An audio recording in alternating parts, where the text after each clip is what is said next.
자, 그러면 이번에는 후천적 면역, 선천적 면역, 이제 면역 부분에 대해서 한번 볼게요. 선천적 면역은 제가 따로 설명을 안 해도 되지 않겠습니까? 선천적으로 타고난 면역인 거니까 이겨내는 힘이 있다는 거죠. 그건 뭐 종족에 따라서도 다를 수 있고, 그죠? 그럼 우리가 보건에서는 우선은 중요시하는 거는 후천적인 거, 타고난 거 말고 우리가 인위적으로 만들어지는 면역에는 어떤 게 있냐 하는 부분입니다. 후천적 면역입니다. 그럼 이 후천적 면역은 여러분 크게 먼저 숲을 한번 보세요. 그냥 우리가 그냥 단순하게 암기법으로 뭐 어떤 뭐 이거는 이거 이렇게 외운다기보다는 전체적인 의미를 알아두시면 여러분 나중에도 이 공부 자체가 도움은 되세요. 이게 그냥 다 그냥 없어지고 시험 치면 끝나는 공부인 것도 물론 안 쓰니까 있긴 있겠지만요. 이런 면역에 대한 부분은 좀 이해를 하고 계시면 훨씬 여러분들이 임상에서도 좋으실 겁니다. 그럼 먼저 후천적 면역에는 크게 어떻게 있다? 능동 면역이라는 게 있고, 그 다음에 피동 또는 수동이라고도 해요. 시험 문제에서 여러분 항상 다른 단어로 물어본다 그랬죠. 다른 단어로 물어봤을 때 그게 그냥 우리가 흔히 익숙한 말로 물으면 아는데 다르게 물으면 또 모르는 분들도 있어. 그래서 수동, 피동 같은 말입니다. 그러면 능동 면역은 제가 늘 말씀드리다시피 어떤 거라 그랬습니까? 얘는 내 몸에다가 뭐를 넣어주는 거다? 외부 이물질을 넣어주는 거라 그랬어요. 그래서 제가 수업 시간에 늘 말씀드리는 이물질은 항원이라고 했었습니다. 항원, 외부에서 들어오는 이물질을 집어넣어 주는 게 능동 면역이었습니다. 그래서 이겨내게 하자 하는 게 능동 면역입니다. 그럼 이 능동 면역에는 크게 두 가지가 있는데 자연 능동이 있고 그 다음에 인공 능동이 있다. 자연은 저절로 항원이 들어갔다 그랬어요. 저절로 항원 들어가서 자연 능동입니다. 그럼 저절로 들어간 건 어떤 거밖에 없다? 질병을 앓은 후에 획득하는 거. 그죠? 앓은 후에 아프고 나서 얻는 게 자연 능동 면역이다. 그 말인 거죠. 그 다음에 반면 인공 능동 면역은 어떤 거였습니까? 인공은 일부러 주사한 거죠. 일부러 들어가는 건 주사밖에 없어. 일부러 뭐를 넣어준 거다? 항원, 균이나 바이러스를 넣어준 거죠. 그건 뭐예요? 우리가 예방접종 아니겠습니까? 그래서 예방접종을 통해 얻었다 이래 말하면 인공능동인 거죠. 그래서 이때 외부 이물질 항원을 주입하는데 그 항원에는 어떤 게 있냐면 백신이라든지 또는 톡소이드라는 게 있는데 백신이라는 건 우리가 코로나 백신, 뭐 BCG 백신 이런 말 쓰잖아요. 그럼 이때 백신은 살아있는 균, 생균도 있고 그 다음에 꾸들꾸들 건조시켜서 말린 죽은 균, 사균도 있고 그 말이에요. 그래서 백신을 주사하거나 아니면 톡소이드라는 거는 이 균이 독소가 너무 세서요. 독소를 좀 약하게 만든 거예요. 독소가 너무 세서 그 자체를 넣어주면 오히려 크게 더 걸릴 것 같아. 그래서 약간 독소를 약하게 해서 넣는 걸 말합니다. 그럼 어쨌든 간에 톡소이드도 균은 균이야. 단지 독소를 좀 약하게 했을 뿐이지. 그 대표적인 게 디프테리아라든지 파상풍 이런 거는 톡소이드를 주사한 거거든요. 우리가 예방접종을 맞았다고 했을 때. 그래서 그런 거를 톡소이드라고 합니다. 결론은 항원에는 백신, 톡소이드 같은 게 있다. 그거를 주사한 거다. 인공능동은 그 말입니다. 그럼 여러분 어느 마을에 A 마을에 감염병이 유행을 하고 있어요. 그런데 여기 옆에 있는 인근 마을인 B 마을에는 감염병이 아직 안 생겼어요. A 마을에는 지금 감염병이 막 생겼는데 B 마을에는 안 생겼어요. 그럼 이때 이 B 마을에는 어떤 면역이 좋겠냐? 이렇게 물으면 어떤 면역이 좋을까요? 아직 안 생겼으니까 A 마을에 들어올 수도 있으니까 감염병균이 들어올 수도 있으니까 예방하는 게 좋겠죠. 그럼 이 B 마을에는 어떤 면역이 좋겠다? 예방접종을 하는 인공능동 면역이 좋겠다. 그 말입니다. 그래서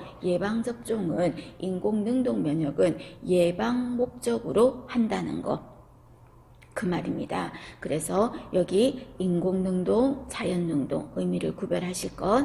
그 다음에 이번에 수동면역 또는 피동면역이라고 그랬어요. 얘는요 어떤 거냐면 능동적으로 항원을 넣어주는 능동 면역과 달리 얘는 어떤 거다? 나는 그런 건 무서워. 나는 균을 넣어서 일부러 이겨내게 만드는 거는 무서워. 그러니까 나한테는 어떤 거 줘라? 치료제 넣어달라는 거죠. 치료제. 그걸 뭐라고 해요? 항체를 말하죠. 그래서 항체를 넣어줘서 내가 이겨내게 만들어 달라. 나는 그냥 균 말고 바이러스 말고 치료제 달라 이 말이에요. 항체를 넣어줄 겁니다. 그러니까 이거는 치료의 목적인 치료제가 들어가는 거라고 생각하시면 되세요. 그럼 자 여기에서도 마찬가지로 자연 수동이 있고 인공 수동이 있다. 그럼 이때 자연 수동은 여러분 어떤 겁니까? 일부러가 아니라 저절로 뭐가 들어갔다? 치료제가 들어간 거죠. 저절로. 그럼 그게 대표적으로 어떤 거다? 엄마의 모체를 통해서. 그래서 태반, 모유 이런 걸 통해서 얻는 거죠. 엄마의 태반을 통해서 태아한테 가는 거 치료제 주겠지. 엄마가 애기한테 태아한테 균을 주진 않겠지. 모유를 통해서의 장점이 뭡니까? 충분한 면역체를 확보할 수 있다 이런 말 했거든요. 면역체라는 건 치료제를 말하는 거예요. 그래서 태반, 모유를 통해서 얻을 수 있는 거는 자연 수동이다. 그래서 일명 얘를 태반 면역이다. 별명을 태반 면역이다. 이렇게도 부를 정도로 태반 통해서 많이 들어간다. 그 말입니다. 그 다음 이번에는 인공수동은 일부러라고 했잖아요. 인공이란 말이 일부러 뭐를 넣었다? 항체, 치료제를 넣었다는 거죠. 그럼 이거는 당연히 어떤 목적일까? 치료 목적이 되겠죠. 치료 목적으로 넣는 거죠. 그럼 예를 들어서 여기 그림에서도 제가 아까 여기 그림이 아니라 여기서 설명했지만 A라는 마을에 감염병이 유행을 하기 시작했어요. 그러면 안 걸린 B 마을에는 예방 목적으로 인공 능동을 했지만 시험 문제에서 A 마을에 감염병이 한 명씩 생기기 시작하였다. 다른 사람들한테 어떤 면역을 주면 좋겠느냐. 그런 유사한 문제가 나온다면 이때는 이미 생겼으니까 예방은 사실 물 건너 갔지. 이미 생겼으니까 A 마을에. 그럼 이 마을에는 당연히 어떤 거 줘야 될까요? 치료제 주는 거죠. 우리 예전에 신종플루 유행했을 때 바로 그냥 타미플루 다 처방 내린 것처럼 그런 의미예요. 그래서 치료의 목적으로 주는 이 면역은 인공 수동 면역입니다. 그럼 이때 항체, 치료제 어떤 거를 넣어줍니까? 하면은 치료제, 혈청 알아두세요 여러분. 감마 글로불린을 면역 글로불린 이렇게 돼 있어도 같은 거라고 생각하세요. 혈청, 감마 글로불린, 그 다음에 항독소.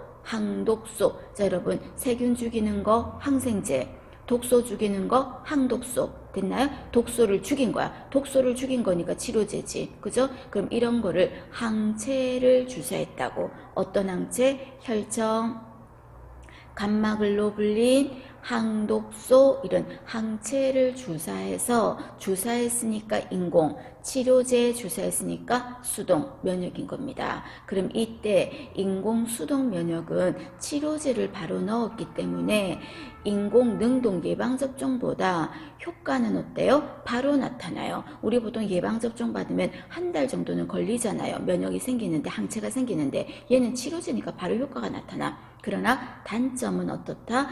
싸우는 힘은 인공 능동이 좀 늦긴 늦지만요. 예방접종이 훨씬 세, 힘은. 근데 얘는 치료제라서 빠른 효과는 있지만요. 힘은 약해. 저항력은 약해. 그리고 약발의 지속 시간도 인공수동이 짧아요. 반면 인공능동은 그럼 어떨까요? 즉시 효력은 안 나타나겠지만 인공능동은 장점은 어떻게 될까요? 저항력이 세지겠지. 능동은. 그 다음에 지속시간도 길겠지. 그죠? 시험 문제에서 거꾸로 물어도 무슨 말인지 알아두셔야 됩니다. 봐주시고. 그 다음에 밑에 아까 말했다시피 감염병이 이미 유행하기 시작하였다라고 했죠. 그럼 이때는 예방접종이 아니라 치료제를 주는 게 낫겠죠. 인공수동 면역이라는 겁니다. 되셨습니까? 자, 여러분, 그럼 이 네 가지 면역 중에서 가장 이상적인 면역 방법은 어떤 걸까요? 인공 능동 면역이죠. 가장 이상적이다. 그래서 시험 문제에서 가장 많이 묻는 게 인공 능동입니다. 그러나 골고루 다 물어볼 수 있고 물어봤던 문제도 참 사례가 많습니다. 골고루요. 그래서 인공 능동은 예방접종 하는 말 떠올리실 거. 그 다음에 직접 앓은 후에 이 말 나오면 어떤 거다? 자연능동. 그 다음에 자연수동은 태반, 모유 이런 말 나오면 자연수동. 인공수동은 치료 목적이라는 거. 그 다음에 혈청, 감마글로불린, 항독소 이런 거를 주사한다는 거. 되셨죠? 정리 잘 해두세요. 면역은 여러분 반드시 시험에 나옵니다. 꼭 기억을 해주십시오. 자, 이번에는 우리 가정방문에 대해서 한번 보겠습니다. 우리가 공중보건에서는 지역사회에서 가정방문회라고 보건소장이 보건간호사한테 지시를 할 수 있어요. 그럼 그 보건간호사는 가정방문을 횟수는 어떻게 하고 방법은 어떤 식으로 가르쳐주고 이런 걸 정할 거야. 그때 가정방문의 순서도 자기 임의로 정하는 게 아니라 어떤 원칙에 의해서 정해야 된다고 했지 않습니까? 그럼 이때 가정방문의 순서는 어떻습니까? 라고 한다면 제일 기억하실 거는 기억이겠죠. 자, 기억에 어느 집을 먼저 간다? 신생아, 미수가 집을 먼저 간다 그랬죠. 그리고 다음에 가는 집이 임산부 가고, 그 다음에 어린아이들 학령전, 그리고 학동기 아이들, 그리고 성병, 그리고 마지막이 결핵입니다. 자, 결론을 다시 한번 잘 생각해 보면 제일 애기들인 집을 먼저 가. 이거 먼저 찾으라 그랬어요. 신생아, 미수가 먼저 찾아. 보기 5개 중에서. 그 다음에 보기 5개 중에서 가장 마지막에 가는 집 결핵 찾아내세요. 결핵 찾으세요. 성병도 감염병이고 결핵도 감염병이지만 함께 앉아 있다는 이유만으로 걸릴 수 있는 거는 결핵이 더 심각한 거잖아요. 그래서 결핵 환자가 마지막이야. 이 환자를 먼저 마지막에 가요. 애기 집 먼저 가고 결핵 마지막 가. 그거 찾으면 보기 5개 중에서 3개는 날아갈 거예요. 2개만 남을 거야. 그럼 그 2개 남은 거에서 하나만 뭐를 더 찾는다? 임산부 찾아주시면 됩니다. 임산부는 안에 누가 있어? 태아가 있잖아. 그래서 시험 문제에서 임산부 집을 결핵이나 성병 환자들보다 먼저 가는 이유가 뭐냐? 이래 말하면 이유는 뭐예요? 감염 방지 목적이 크다라고 했습니다. 그래서 아기, 임산부, 마지막에 결핵 찾아주시면 될 겁니다. 그 다음에 어느 집을 가더라도 개인보다는 좀 뭔가 많은 사람들에게 빨리 영향을 끼칠 수 있는 그런 문제를 가진 집을 먼저 가야 되겠죠? 집단을 먼저 가야 돼. 그 다음에 이번에는 만성질환이 있고 급성이 있다면, 만성질환은 내가 오늘 빨리 안 간다 그래서 뭐 큰 문제가 생기는 건 아니잖아요. 그죠? 그러니까 어느 집부터 간다? 급성질환을 먼저 가야 돼. 그 다음에 조심하세요. 전염성 환자하고 비전염성 환자 중에서 우리 여기 위에서도 어느 집을 먼저 갔었습니까? 여기도 전염성을 마지막에 갔어. 그죠? 그러니까 어떤 집을 먼저 간다? 전염성이 없는 집부터 먼저 간다는 거죠. 요거 조심하세요. 전염성이 있는 집을 먼저 가는 게 아니라 비전염성 집을 먼저 간다는 거. 그 다음에 말뜻을 이해하시면 알 겁니다. 감수성이 어떤 집부터 간다? 높은 연령부터. 감수성이 높다 하는 말은 중요합니다. 무슨 뜻이라 그랬어요? 질병에 잘 걸린다 하는 말이 감수성이 높다 그랬거든. 그럼 잘 걸리는 집부터 가야 되겠죠. 그 다음에 경제 수준이나 또는 교육 수준이 어떤 집? 낮은 집부터 가자. 그 다음에 신환자, 급성인 거죠. 새롭게 생긴 거니까. 구환자, 만성이잖아요. 그럼 아까 어느 집부터 간다 그랬어? 급성, 갑자기 생긴 집, 신환자 집을 먼저 가는 거죠. 그 다음에 가정방문을 갔을 때 가장 먼저 할 일은 뭡니까? 환자 관찰이다. 가정방문 시 환자 주변을 관찰하는 거, 그죠? 환자 주변을 관찰하는 게 먼저다. 봐주시고, 그 다음에 이렇게 가정 방문을 가고 방문하고 가르치고 이런 사람이 우리가 지역사회에서 지역사회 간호사가 그 일을 하죠. 그러면 지역사회 간호사들이 하는 일은 어떤 일을 합니까? 하는 부분입니다. 자, 이 부분도 여러분 알아두셔야 되세요. 자, 이 부분은 시험 문제에서 묻는다면 지역사회 간호사의 역할인 것은 해서 1번 조정자, 2번 간호 제공자 이렇게 안 물을 거고, 어떻게 물을 거다? 지역사회 간호사가 이러이러한 일을 했다.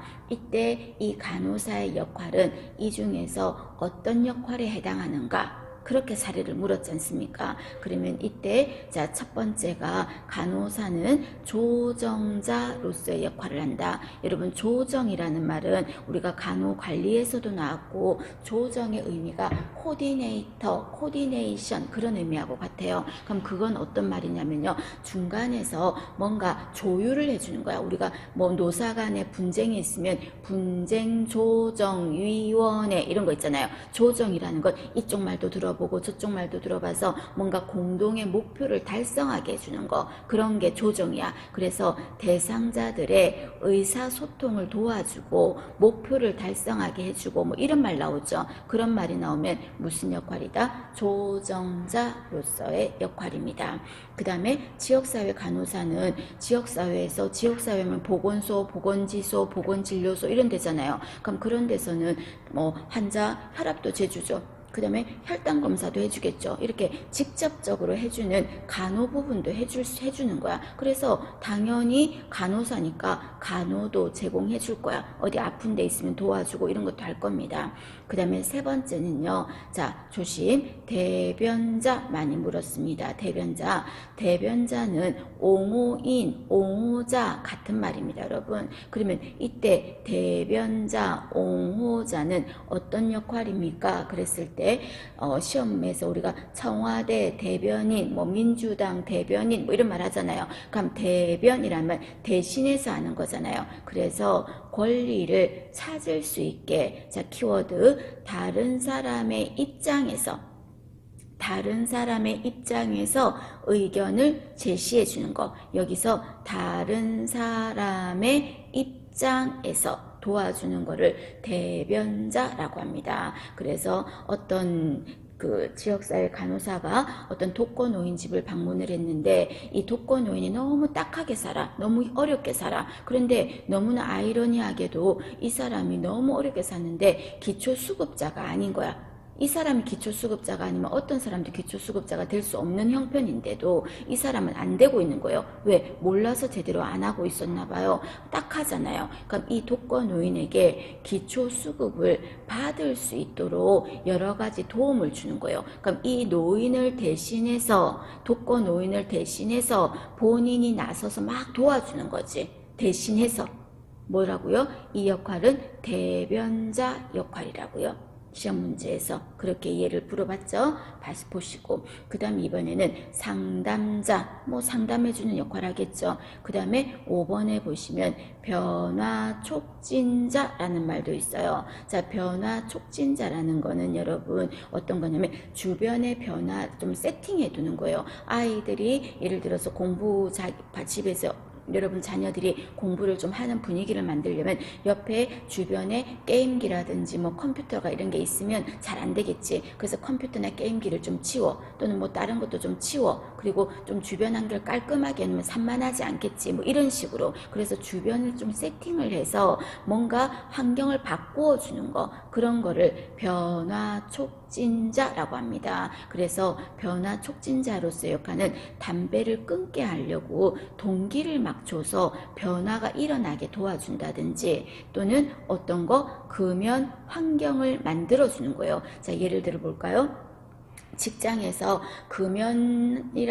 흡연실이 따로 있었고 여러 군데 흡연실이 있었는데 담배를, 흡연실이 여러 군데가 있으니까 자꾸 또 피고 싶어지잖아요. 그래서 주변에 흡연실을 좀 많이 없애고요. 전부 다 그 자리에 금연이라는 벽보를 붙여놨어요. 그러면 담배를 피우려고 하다가도 금연 주변에 글씨가 보이면 조금은 어떨까요? 한번 피지 말지 뭐 하고 그 중에 자기가 피울 횟수 중에서 몇 번이라도 줄어들겠지. 그죠? 이렇게 분위기를 바꾸어서 좀 바람직하게 이끌어 주려는 이런 거를 역할을 뭐라고 한다? 변화 촉진자라고 합니다. 그래서 문제를 푸시면 금연구역 제도를 많이 확대시키고 이런 말 나오죠. 변화 촉진자로서의 역할. 그 다음에 6번에 보시면 알선자로서의 역할입니다. 여러분 알선자는 어떤 거냐면 의뢰를 도와주는 거야.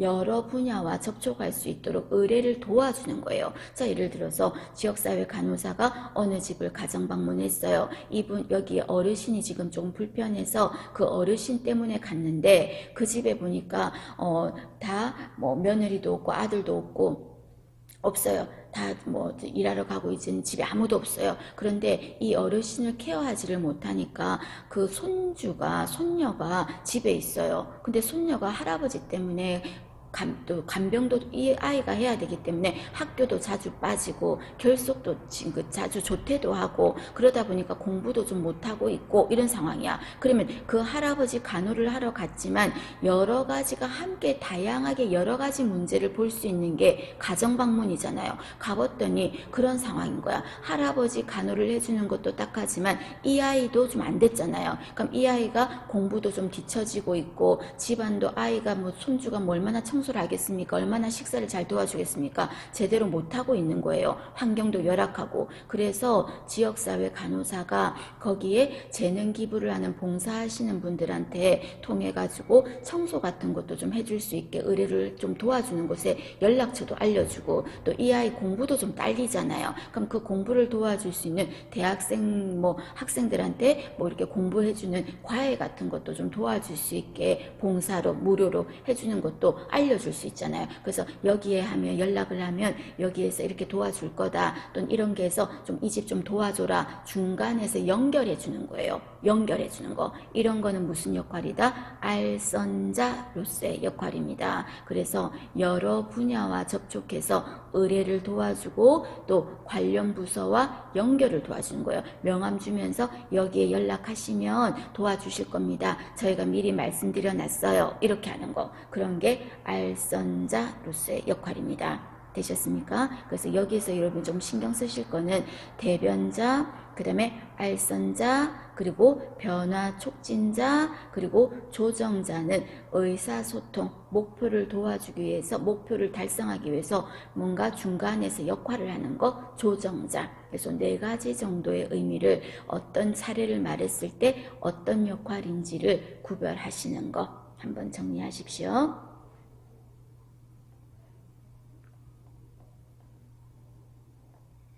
자, 이번에는 보건의료자원입니다, 여러분. 자, 보건의료자원에는 어떤 게 있냐면요. 크게 3가지로 인적자원, 그리고 물적자원, 그리고 지적자원 3가지가 있어요. 이거 시험에 나온 적 있죠, 그죠? 물적자원, 지적자원 이거 나온 적 있어요. 그럼 이때 인적자원, 물적자원, 질적자원은 인적자원은 말 그대로 누가 자원이 된다는 거예요. 우리가 뭐 석탄, 뭐 기름 이런 것만 자원이 아니랬죠. 사람도 자원이야. 그래서 인력이 자원이 되는 거죠. 그럼 그 인력이 인적 자원에 해당하는 거죠.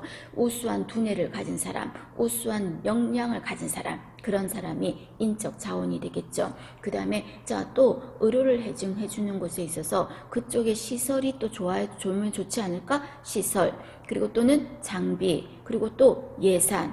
시설, 장비, 예산. 자, 시설, 장비, 예산 이런 거는 무슨 자원이라고 한다? 물적 자원이라고 하겠습니다. 자, 물적 자원은 시설, 장비, 예산 이렇게 들어간다는 거. 그 다음에 지적 자원은 여러분 당연히 지적이니까 지식, 그죠? 지식이라든지 또는 기술 이런 게 바로 지적 자원이 되겠죠. 인적, 물적, 지적 자원 구별하실 거. 그 다음에 지역사회 간호사가 지역사회 간호를 해주잖아요.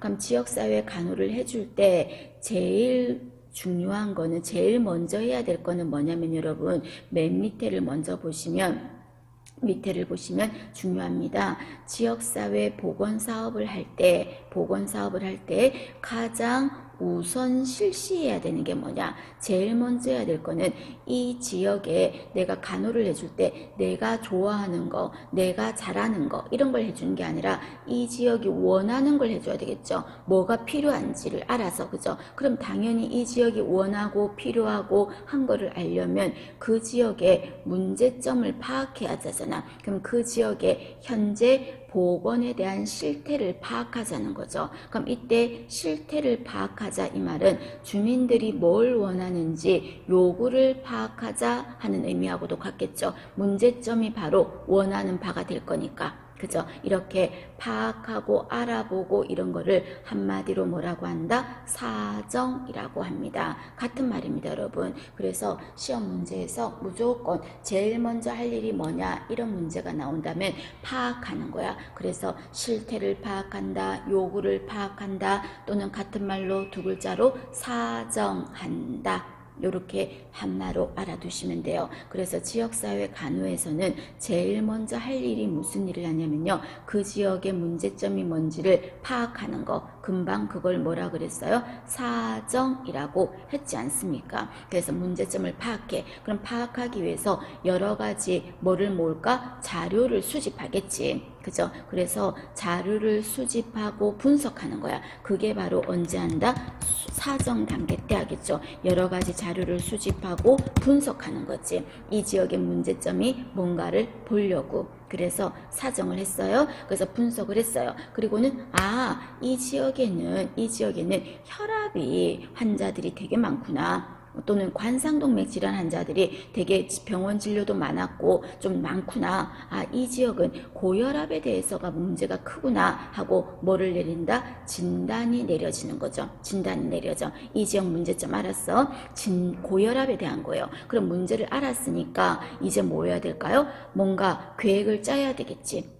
진단 내렸으니까 계획을 짜는 거죠. 그래서 고혈압 환자들의 혈압을 좀 어떻게 한다? 좀 낮추어서 환자 수를 몇 %로 줄인다. 뭐 예를 들어서요. 그런 식으로 목표를 어떻게 할까요? 정하는 거지. 그죠? 그럼 이렇게 계획을 짜는 거죠. 이때 계획 때는 목표를 짜는 거야. 그럼 이때 목표를 짤 때는 계획할 때는 관찰하기 쉽고 측정하기 쉽고 실현하기 쉬운 그런 목표를 해야지. 너무 두리뭉실하게 고혈압 환자를 뭐 완전히 다 0으로 뭐 만든다 이런 건 있을 수 없잖아요. 그래서 실천할 수 있는 범위 안에서 계획을 짜는 거죠. 목표치를 정하는 거지. 그럼 짰으니까 이제 어떻게 할까요? 수행을 해야지. 실천을 해야죠. 짰으면. 그래서 수행하는 거야. 그래서 계획 짠 대로 1번, 2번, 3번 해야 될 거를 하나, 둘, 셋, 넷 다 하는 거죠. 실천하는 거야. 실천하고 나서 끝났다. 최선을 다했으니까 끝났다. 그게 아니라 모든 간호에는 어떻게 한다? 교육에는 평가가 있어야 돼. 평가가 이루어지는 거죠. 그래서 계획을 짜서 수행한 거에 대해서 1번, 2번 이런 게 있었겠죠. 그럼 1번 실천했더니 너무 잘했어. 대견해 너무 잘했어. 그 다음에 두 번째 실천한 내용을 보니까 이거는 약간 나 열심히 했는데 세모야. 그 다음에 세 번째 평가, 세 번째 거를 수행했더니 이거 진짜 제일 열심히 했는데 효과가 없었어. 평가를 해봤더니. 그래서 이런 평가가 나온 거예요. 그러면 동그라미 나온 거는 괜찮지만 세모 나오고 특히 3번처럼 X 나온 거 이거 왜 그러지? 이거 뭐 때문에 이런 문제가 생겼지? 나 진짜 열심히 했는데 어떤 부분에서 문제가 있었을까? 다시 해줘야 되겠죠. 3번 X 나왔다고 땡 하면 안 되고 그럼 이 3번을 하기 위해서 X가 나왔으니까 방법을 좀 바꾸어서 다시 어떻게 하는 거예요? 다시 계획을 짜는 거죠. 그럼 다시 계획을 짜서 이제 어떻게 할까? 다시 어디로 들어갈까요? 수행하는 거지. 수행하는 거지. 그리고 3번 수행했던 거 다시 평가하는 거지. 그리고 또 잘했나 못했나 또 비협한 점이 있으면 다시 계획을 짜는 거죠. 무슨 말인지 아시겠습니까? 그래서 외우려고 하지 말고 이해를 해주시고요. 이 중에서 자료를 수집하고 실태를 파악하는 가장 중요한 첫 번째 단계가 뭐다? 사정이라는 거. 그거가 제일 중요한 말입니다. 기억을 해주시고 이해를 해주십시오. 이번에는 우리 기생충 부분의 감염병에서 기생충 부분에 대해서 조금만 보겠습니다. 자, 기생충은 여러분 몇급 감염병에 들어갔어요. 대부분이가 다는 아니지만 대부분이가 4급 감염병에 들어갔었어요. 그럼 이 기생충의 몇 가지 종류를 좀 나누어서 보면은 먼저 소고기 때문에 생기는 거 있었죠. 소고기, 덜 익은 소고기 때문에 생기는 게 뭐였습니까? 무구조충 또는 민촌충이라고 했죠. 무구조충, 갈고리가 없다 해서 무구조충이야. 갈고리가 없어서 밋밋하다, 민자다, 민촌충. 무구, 미음, 민, 촌충, 미음, 미음, 미음이에요. 소고기는 무구조충입니다. 그래서 제가 수업 시간에 외울 때 우리가 소고기 무슨 국 있어? 무국 있다 그랬죠. 소고기, 무국, 소고기, 무구조충 되셨습니까? 소고기, 무구조충. 그 다음에 돼유라고 외웠죠. 돼유. 자, 뭐다? 덜 익은 돼지고기를 섭취했을 때 생길 수 있는 기생충이 유구조충이라고 그랬죠. 돼유라고 했어요. 이때 유구조충은 갈고리가 있어요. 그래서 일명 갈고리 촌충이라고 됐어요. 소고기는 갈고리가 없어서 무구조충, 미음, 민촌충이라고도 했었고요. 교통정리 잘하세요. 소고기, 묵국, 돼유 그렇게 기억하시고, 그 다음에 세 번째가 또 어떤 거 있습니까? 십이지장충이죠. 십이지장충. 자, 십이지장충은 여러분 다른 말로 구충증이라고도 합니다. 구충증 같은 말입니다. 그러면 십이지장충은 어떤 큰 특징이 있냐면요.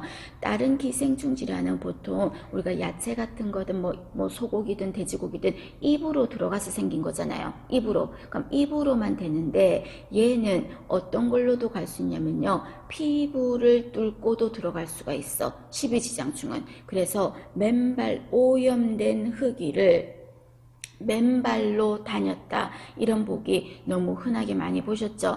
오염된 흙이를 맨발로 다녔다. 피부를 뚫고 들어온다는 거죠. 이런 감염을 경피감염이라고 합니다. 피부를 경로로 해서 감염이 된다. 그럼 입으로 감염되는 건 뭐라고 해? 경구감염. 피부를 통해서 감염되는 건 경피감염. 그래서 경피감염이 이루어지는 기생충이 뭐냐 이래 말하면 십이지장충 또는 맨발로 다녔을 때 생기는 감염병이 뭐냐 십이지장충 또는 다르게 말하면 그거는 반드시 신발을 신도록 하라 이런 거 나오죠. 신발을 신어라. 신발을 신도록 하라는 건 피부로 들어올 수 있으니까 맨발로 했을 때 십이지장충인 거죠. 그리고 요즘에는 뭐 거의 없지만 우리 예전에는 변소라고 했잖아요. 그럼 변소 같은데 이게 똥을 봤을 때 어떻게 해요? 변이 튀면서 피부를 뚫고도 그 기생충이 또 뚫고 들어갈 수 있거든. 그래서 변소를 개량하라 이런 말이 들어가는 것도 십이지장충입니다. 의미하시죠? 그 말이에요. 그 다음에 4번에 보시면 요충입니다. 요충도 참 많이 묻죠, 여러분? 요충입니다. 자, 요충은 어떤 특징을 가지고 있다? 키워드를 만약에 말해본다면 소양감, 가렵죠. 그죠? 특히 밤에 알 깔아 나온다 그랬잖아요. 그래서 밤에 엄청 가려워. 그러다 보니까 애들 같은 경우에 야뇨증 생기기도 하고요. 그리고 이때 요충은 같은 요를 깔고 다 엄마, 아빠, 누나, 오빠 다 같이 자서 그렇다 그랬죠. 그럼 다 같이 옛날에 못 사는 시절에 이불 깔고 다 같은 요를 자고 자니까 팬티도 속옷도 어때? 다 낡아 빠져가지고 여러분 다리 가랭이 사이가 헐렁헐렁하다 그랬죠. 그러니까 그 팬티 안에서 동생 팬티 안에서 기생충이 기어나와서 요충이 나와서 옆에 자고 있는 아빠 팬티 속으로 가랭이로 들어가고 엄마 팬티 가랭이로 들어간다 그랬죠. 그래서 요충은 어떻게 해야 된다? 꽉 끼는 팬티를 입어서 다른 사람들한테 같은 요를 깔고 있는 다른 사람들한테 빠져나가면 안 돼. 그래서 요충은 꽉 끼는 팬티. 그리고 엄청나게 가렵기 때문에 긁거든. 긁다 보면 그 손톱 같은 데도 들어갈 수 있죠. 손톱은 짧게. 그리고 손은 깨끗하게 씻을 것. 그리고 이때 같은 요를 깔고 자서 다 같이 걸리는 거기 때문에 나 혼자서 기생충약 먹으면 안 된다 그랬죠. 다 먹어야 돼. 집단 구충제라는 거죠. 그리고 이때 이 기생충이 요충인지 어떤 건지를 알아보려면 채취를 해야 되겠죠. 그죠?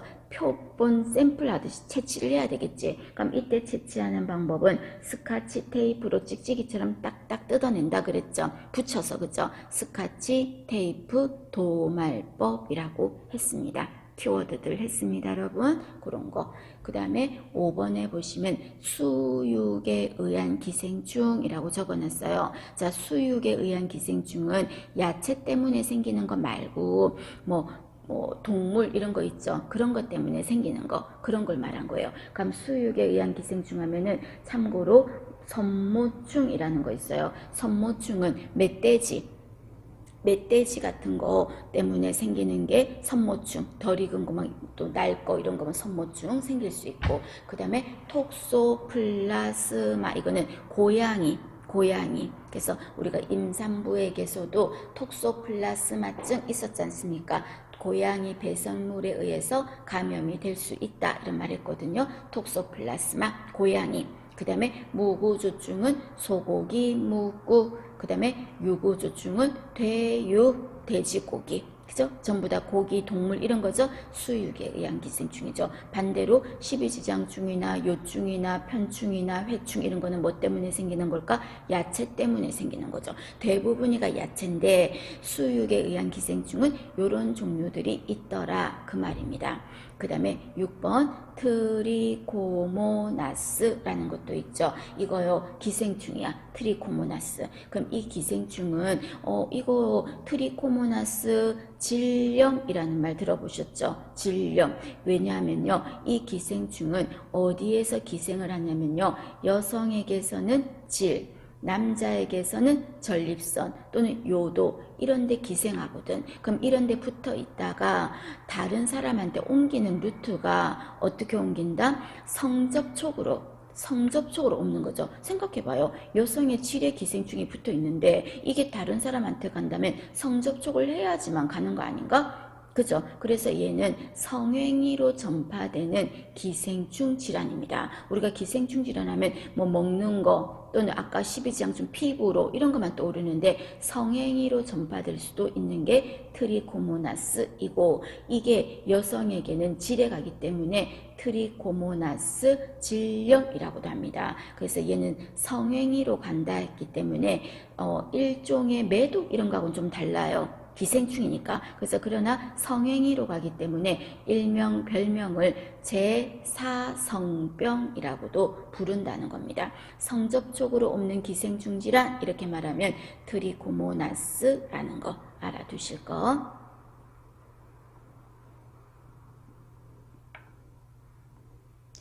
자, 이번에는 중간 숙주라는 부분 잠깐만 보세요. 자, 중간 숙주는 중간에서 옮긴다 그 말이잖아요. 그럼 우리가 여러분 질병에 있어서 감염병 또는 질병 했을 때 발생의 3요소 하면은 어떤 거 들어갑니까? 병원체 들어가죠. 병원체는 다른 말로 병의 원인이 되는 거. 그 다음에 이 병원체가 들어가서 사는 장소, 숙주 또는 다른 말로 저장소라고도 했죠. 저장소. 그리고 마지막 하나가 적절한 환경까지 세팅이 되면 활활활 질병은 발생한다 라고 했습니다. 세 가지였어요. 이때 숙주, 저장되는 장소를 말하는 거예요. 그럼 이 저장되는 장소가 한 군데만 또 있을 수 있지만요. 옮겨가는 거야.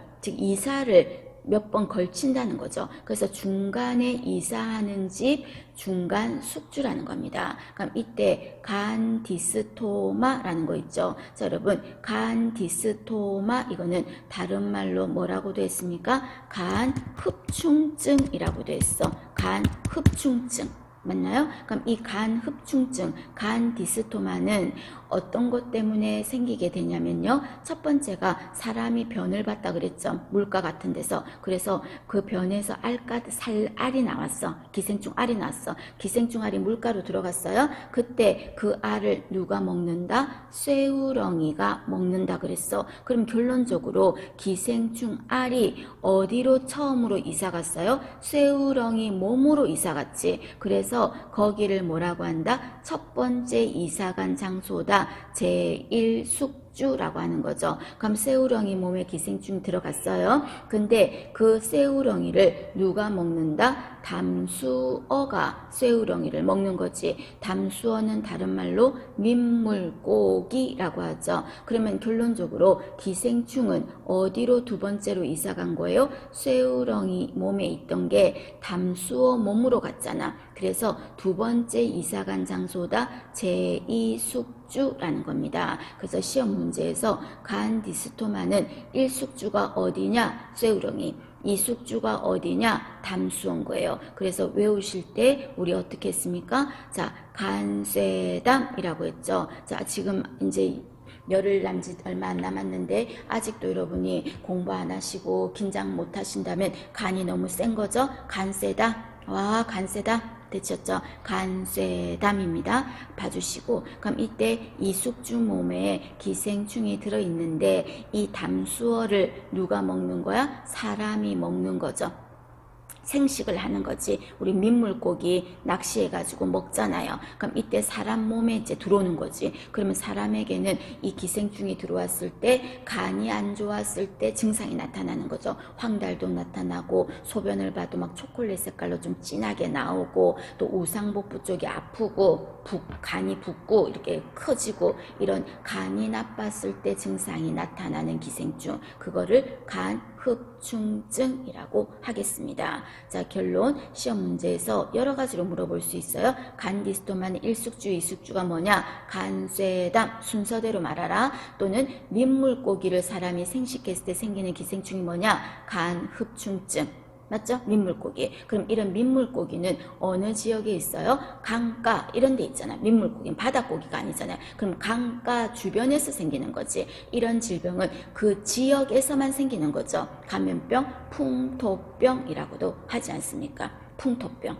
그 다음에 이번에는 폐흡충증, 폐다참이라고 했었어요. 폐다참. 그럼 폐다참은 일숙주가 어디라고요? 얘도 알 깔아 나왔어요. 변을 봤을 때 그 알이 어디로 들어갔다? 다슬기가 잡아먹었죠. 그죠? 그럼 일숙주가 다슬기야. 그럼 그 다슬기를 누가 먹었다? 개나 가재가 먹은 거죠. 그럼 이때 기생충알은 두 번째 이사간 장소가 개나 가재 몸으로 들어갔어. 근데 이 개나 가재를 생식을 해서 먹은 거예요. 우리가 사람이. 그랬을 때 폐가 안 좋았을 때 증상이 날 거야. 폐결핵 증상이 나타난다고요. 그래서 객혈하고 기침하고 막 이렇게 막 호흡도 힘들고 이런 증상이 나타나는 거죠. 이런 거가 폐흡충증, 폐디스토마라고 합니다. 치료제는 참고로 뭐 외울 것까지는 없고요. 비치오놀이라는 치료제가 있다 이 말입니다. 그럼 폐흡충증은 주로 어디서 생기냐면요. 이런 게 산골 같은 데 있죠. 그런 데 많아. 좀 산마을에. 그러면 그런 곳에 특수한 지역에서 생기는 거지. 얘도 뭐야? 풍토병에 속한다고요. 풍토병. 간흡충증은 강가 주변이라면 얘는 그 개울 이런 데 있죠. 그런 데서 생기는 거야. 그래서 둘 다 풍토병에 해당하는 기생충 질환입니다. 간쇠담, 폐다참, 개나 가재를 생식했을 때 생길 수 있다. 폐흡충증하고 알아두실 것. 되셨죠?